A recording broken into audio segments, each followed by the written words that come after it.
जैसे हमने बात का रुख बनाया कि इमरान खान साहब आएंगे और आईएमएफ, देखें आईएमएफ का जो इस वक्त हमारा मुल्क का सिस्टम है ना, ये आईएमएफ के बगैर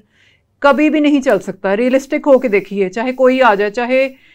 इमरान खान आ जाए, चाहे बिलावल आ जाए, आप खुद सोचिए कि जैसे मुल्क का निज़ाम चल रहा है, हम उनकी किस्तों के बगैर एक महीना भी सर्वाइव ये आपकी बात इक़्तिसादी तौर पे नहीं चल सकते इस वक्त। जी, अगर पाकिस्तान का हर शहरी 10,000 रुपए पर हेड जमा करा देना, इस सब की हर शहरी नहीं जमा कराएगा ना, जो हुकूमत बात तो मेरी, मैं कहता हो सकता, क्यों नहीं हो सकता, लेकिन कोई बंदा शायद जमा क्यों कराए,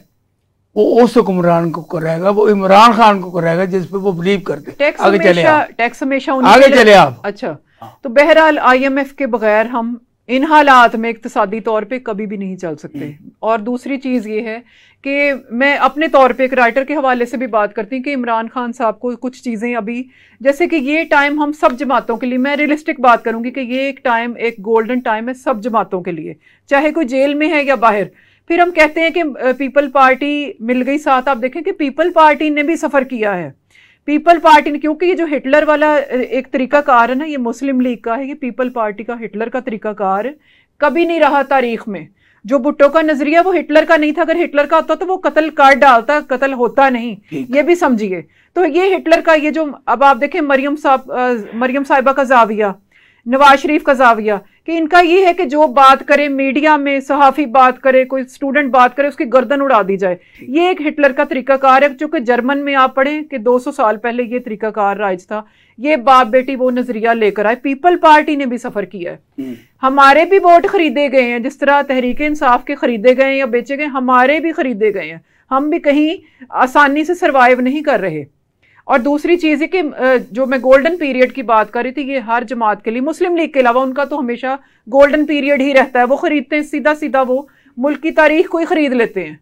दुनिया में ही इर्द गिर्द से ही आके मुल्क को खरीद लेते हैं, अपने ही मुल्क को, कि लो हम खरीदेंगे, हम इंडिया के साथ ताल्लुक बेहतर करें, फलाने मुल्क के साथ, तो मुल्क हमारा ही है, हमारी झोली में डाल दिया जाए और हमारी बेटी इस पे प्रैक्टिस करेगी, बाप की काबिलियत पे, चचा की काबिलियत पे। बहरहाल गोल्डन पीरियड इस तरह है कि पीपल पार्टी से भी मैं मुखातिब और पीटीआई से भी, कि वो जेल में बैठे हैं या जो भी, उनका एक इम्पैक्ट है अपना इमरान खान साहब का, इस तरह जरदारी साहब भी, कि इनको चाहिए कि अपनी टीमों को असर नौ चेक करें दोबारा।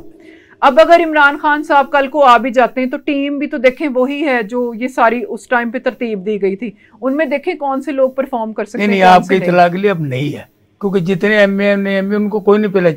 अभी भी इनको और नहीं, उनको कोई नहीं जानता था। बहरहाल अच्छा, अभी भी और बेहतर लोगों की गुंजाइश है, कुछ पढ़े लिखे। देखें, मैं एक सादा बात करूंगी, हमारे आपके जैसे लोगों को इनको चाहिए कि ऐड ऑन करें पढ़े लिखे लोगों को, सहाफियों को, लिखने वालों को, समझने वालों को, जिनका इक़्तिसादियात में कोई तजर्बा है। बहरहाल मैं कहूँगी कि पीपल्स पार्टी भी और पीटीआई भी अपनी अपनी टीमों को बाकायदा ट्रेंड करें, बल्दियाती सतह पर खूब प्रैक्टिस की जाए, अपने निज़ाम को दुरुस्त। और ये जो इलेक्शन कमीशन है, मैं आपकी वसातत से टेलीविजन पे बबांगे दहल कहती हूँ कि इलेक्शन कमीशन को अपनी प्रैक्टिस खुदारा, कि इलेक्शन कमीशन के हजरात कहाँ पे मदफून हैं या नशे की वो टीके पी के सो रहे हैं, कि वो तो अपनी प्रैक्टिस करें, अपने फॉर्मों को इम्प्रूव करें, स्टडी करें, उनको निकालें, कि आखिरी दिन उन्हें पता चलता है कि उनके पास कोई स्टेशनरी नहीं है, उनके बंदे नहीं पहुंचे, बैलेट बॉक्स नहीं आए, रास्ते में लुट गए, वो अपनी तैयारी काहे नहीं कर रहे। किसी का भी इलेक्शन हो, इलेक्शन कमीशन तो अपनी प्रैक्टिस करे, और बाकायदा मैं कहती हूँ टीवी और रेडियो पे आके बताया जाए कि आज वो किस स्टेप पे पहुंचे, कहाँ तक उन्होंने अपने फॉर्म की स्टडी की।